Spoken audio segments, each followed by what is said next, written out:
मिनश्शैतानिर्रजीम बिस्मिल्लाहिर्रहमानिर्रहीम। नाज़रीन किराम सलाम अलैकुम। आज फिर मैं हाज़िर हुआ हूँ आपकी खिदमत अक़दस में एक और वीडियो लेकर। आज के हमारे इस वीडियो का मौजू है कसम। वाकई ये एक ऐसी चीज़ है कि जिसकी मुआशरे में सख्त ज़रूरत है। बहुत से लोग ना जाने किस किस चीज़ों की कसम खाते हैं और कैसे कैसे मौके पर कसम खाते हैं और किस किस अंदाज से कसम खाते हैं। हमें मालूम होना चाहिए कि कसम कहते किसे हैं और कसम का मतलब क्या होता है। आइए हम इंशाअल्लाह कसम की दो वीडियो आपके सामने लेकर आएंगे। ये पहली किस्त होगी कसम के मौजू पर, जिसमें हमने कुछ चीज़ें यहाँ पर ज़िक्र की हैं, बाकी की चीज़ें और दूसरी वीडियो में, जो कि कसम की मैं दूसरी वीडियो लेकर आऊँगा, उसमें आप देख सकेंगे। आइए सबसे पहले हम यहाँ पर गुफ्तगू करते हैं कि कसम कहते किसे हैं।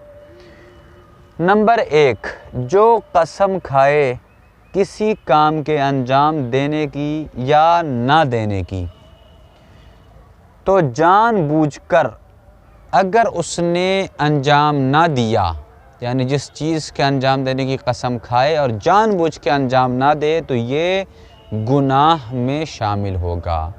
ठीक है, और गुनाह तो होगा लेकिन उसका कफ़ारा भी हमारे ऊपर ज़रूरी हो जाएगा। आइए अगर हम कफ़ारे की बात करते हैं तो कफ़ारे की 3 सूरतें हैं जो कसम के अंजाम ना देने पर, यानी कसम तोड़ने पर कफ़ारा हमें अंजाम देना है। पहला कफ़ारा क्या है? एक ग़ुलाम आज़ाद करे। अब वो ज़माना तो है नहीं, इस वक्त हमारे अंडर में कोई ग़ुलाम भी नहीं है, लिहाजा हम आज़ाद क्या करेंगे। तो उसके लिए दूसरा ऑप्शन, 10 फ़कीरों को पेट भरकर खाना खिलाए या पोशाक पहनाए या कपड़े पहनाए जाएं। बड़ा सख्त मरहला है कसम को तोड़ने के कफ़ारे में।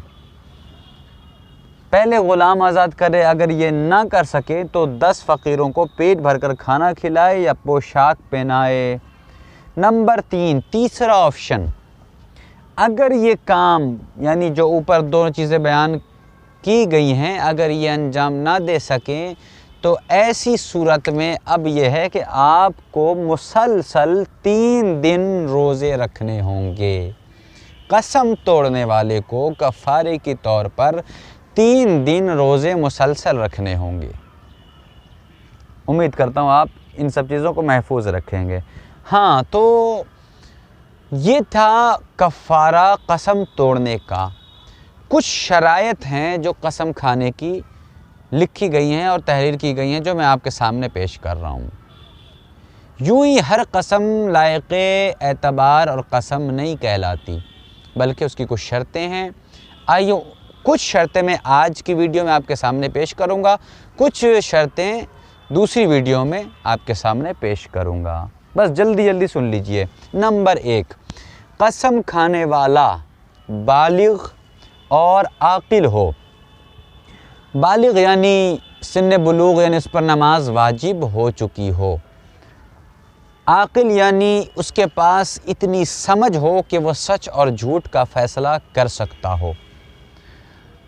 अपने इरादे और अख्तियार से कसम खाए, ये बहुत ज़रूरी है। बहुत से लोगों को मजबूरन जबरन कहा जाता है कि तुम कसम खाओ वरना तुम्हारी जान ले लूँगा। अगर कोई ऐसा कहे तो वो कसम नहीं कहलाएगी। ठीक है, इरादी तौर पर मुख्तार होने की सूरत में कसम खाई जानी चाहिए। आइए दूसरी शर्त, बच्चा, दीवाना या बेहवास या मजबूर शख्स की कसम दुरुस्त नहीं है। अगर कोई बच्चा कसम खाए तो उस बच्चे की कसम, या कोई दीवाना कसम खाए, पागल, उस पागल की कसम, या फिर वो शख्स की जो मजबूर हो, अगर वो कसम खाए तो उसकी कसम नहीं कहलाएगी। ठीक है।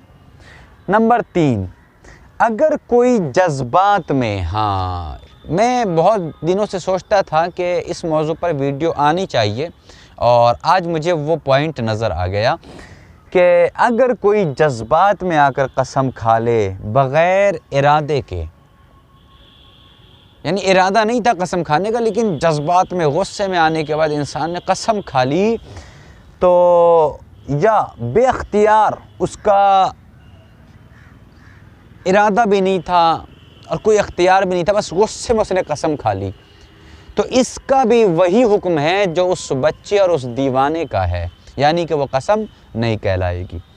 آئیے اور آگے بڑھتے ہیں۔ نمبر 4، قسم کھانے والا جس کام کی انجام دہی کی قسم کھائے وہ حرام یا مکروہ نہ ہو۔ کیا مطلب یہ ہے کہ اگر کوئی قسم کھائے، علی رضا قسم کھا رہا ہے کہ میں نماز نہیں پڑھوں گا، یہ قسم نہیں مانی جائے گی۔ علی رضا نے قسم کھائی کہ میں نماز شب نہیں پڑھتا، یہ بھی قسم نہیں مانی جائے گی، اس لیے کہ جس چیز کے لیے ہم قسم کھا رہے ہیں وہ اگر انجام دینے کے لیے قسم کھائی جا رہی ہے تو اس میں یہ دیکھنا ہوگا کہ وہ کام حرام یا مکروہ نہ ہو، اور اگر انجام نہ دینے کی قسم کھائی جا رہی ہے تو یہ دیکھنا ہوگا کہ وہ کام کہ جس کے لیے قسم کھائی جا رہی ہے وہ واجب یا مستحب نہ ہو۔ ٹھیک ہے، اگر آپ کو میری بات سمجھنے میں کوئی بھی تکلیف ہو تو آپ کامنٹ میں ہمیں ضرور بتائیں، اور تاکہ ہم اس بات کو اور اچھے طریقے سے کلیئر کر سکیں۔ نمبر 5، قسم کھانے والا اللہ کے ناموں میں سے ایسے نام کی قسم کھائے جو اس کے علاوہ کسی کے لیے مستعمل نہ ہو، یعنی جب بھی قسم کھائی جائے تو اللہ کے ان ناموں کی قسم کھائیں کہ جو صرف اور صرف اللہ سے مخصوص ہے۔ جیسے میں نے یہاں پر کچھ نام تحریر کر دیے ہیں، جیسے خدا، اللہ، یا پھر اس صفات کے ذریعے آپ قسم کھا سکتے ہیں کہ جس صفات سے صرف اور صرف اللہ پہچانا جائے۔ مثال کے طور پر کسی نے قسم کھائی کہ قسم ہے اس ذات کی کہ جس نے آسمان و زمین کو خلق کیا۔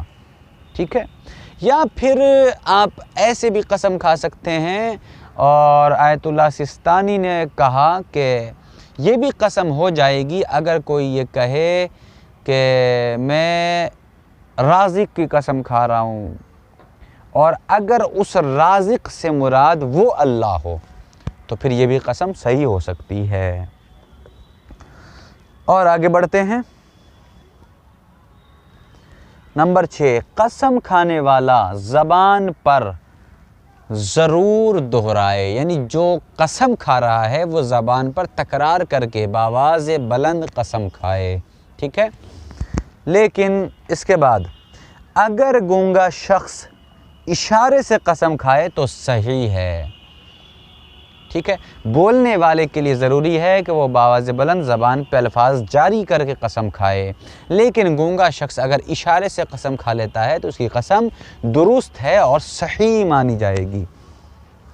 نمبر 7، کسی وجہ سے اگر قسم کھانے والا اس کے لیے بولنا ممکن نہ ہو اور وہ لکھ کے قسم کھا لے تو احتیاط واجب کی بنا پر اور اس کی نیت قسم کھانے کی ہو جائے تو وہ قسم بھی اس کو ماننی پڑے گی۔ جیسے کہ نمبر 8 میں ہم نے یہاں پر تحریر کر دیا ہے کہ اگر بات کرنے والا قادر ہو اور لکھ دے، یعنی وہ بول بھی سکتا ہو لیکن بول کے قسم نہیں کھا رہا ہے بلکہ اس نے قسم تحریر کر دی اور لکھ دے، تو احتیاط واجب کی بنا پر اس قسم پر عمل کرنا اس کے لیے ضروری ہے۔ تو آئیے ناظرین، میں امید کرتا ہوں کہ ان باتوں سے آپ فائدہ اٹھائیں گے، اور انشاءاللہ ابھی اور بھی شرطیں ہیں جو اگلی ویڈیو میں قسم کی میں پیش کروں گا۔ بس آپ سے دعا کی گزارش ہے، اور ایک چھوٹی سی اور گزارش ہے کہ ہمارے چینل کو سبسکرائب کریں، لوگوں تک پہنچائیں تاکہ ایسے علوم سے لوگ آشنا ہو سکیں۔